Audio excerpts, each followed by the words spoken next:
শুভ সন্ধ্যা news ভ্যানগার্ডের পর্দায় প্রত্যেককে স্বাগত জানাচ্ছি। এই মুহূর্তে আপনাদের সাথে আমি রয়েছি অঙ্কিতা।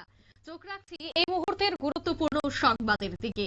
প্রথমেই নজর রাখতে হয় রাজ্যের খবরাখবরের দিকে। সিপাহীজলা অভয়ারণ্যের সামনে প্রতিনিয়তই দুর্ঘটনা ঘটে থাকে, আজও হয়নি তার ব্যতিক্রম। সিপাহীজলা অভয়ারণ্যের সামনে বিশাল বড় দুর্ঘটনায় টমটম চালক সহ মা এবং শিশু গুরুতর আহত হয়েছে। জানা গেছে অভয়ারণ্যের সামনে ভয়ঙ্কর দুর্ঘটনাটি ঘটে, যেখানে 6 বছরের শিশু সহ 3 জন আহত হয়েছেন।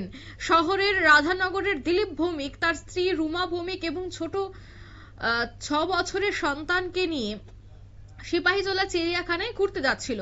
যাওয়ার পথেই তাদের টমটমের সাথে একটি গাড়ির মুখোমুখি সংঘর্ষ হয়, আর এতেই গুরুতর আহত হয় শিশু সহ তার মা। দমকল কর্মীরা খবর পেয়ে ঘটনাস্থলে ছুটে এসে তাদেরকে উদ্ধার করে বিশালগড় মহকুমা হাসপাতালে নিয়ে যাওয়া হয়। সেখান থেকে তাদের উন্নত চিকিৎসায় জিবি হাসপাতালে রেফার করা হয়। আপনারা ছবি দেখে বুঝতে পারছেন টমটমটি একেবারে কিন্তু সামনের দিকে এবং সাইডের দিকেও দুমড়ে মুচড়ে গেছে। গাড়ির ধাক্কায় এই দুর্ঘটনাটি ঘটেছে। এ বিষয়ে চিকিৎসক কি বলছে শোনাবো। 3 জন ফ্যামিলি মেম্বার, সেম ফ্যামিলির, এবং এখানে একটা বাচ্চা আছে 6 বছরের।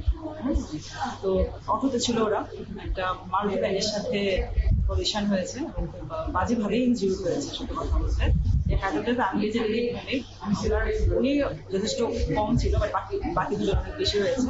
তো ওনার ক্ষেত্রে কিছু কাট ইনজুরি ছিল, যেগুলি আমরা ড্রেসিং করে দিয়েছি।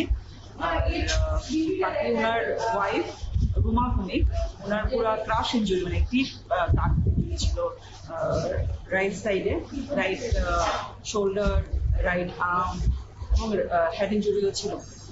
তো আমরা ড্রেসিং করার পরে ইনিশিয়াল ট্রিটমেন্টের পরে এজেন্সিতে রেফার করা হয়েছে। সিমিলারলি বাচ্চা 6 বছর বয়স,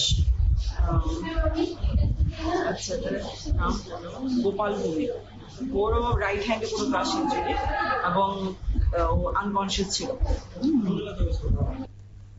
আপনারা শুনলেন যে তাদের এখানে প্রাথমিক চিকিৎসার পর কিন্তু জিবি হাসপাতালে রেফার করা হয়। কিন্তু এই সিপাহীজলা অভয়ারণ্যের আশপাশ এলাকায় এবং নৌকাঘাটের আশপাশ এলাকায় প্রতিনিয়তই কিন্তু দুর্ঘটনা প্রায় লেগেই থাকে। সংবাদ শিরোনামে থাকে এই জায়গার দুর্ঘটনা এবং জানা যায় যে দ্রুত গতিতে, যেহেতু এই রাস্তাটি প্রায়শই ফাঁকা থাকে, তাই সেক্ষেত্রে দ্রুত গতিতে এই রাস্তা দিয়ে গাড়ি যাতায়াত করে, যার ফলে দুর্ঘটনাটা কিন্তু মারাত্মক হয়ে থাকে। এবং আজকেও এই একই ঘটনা উঠে এলো। নিয়ে নিচ্ছি ছোট্ট একটি বিজ্ঞাপন বিরতির, সঙ্গে থাকুন।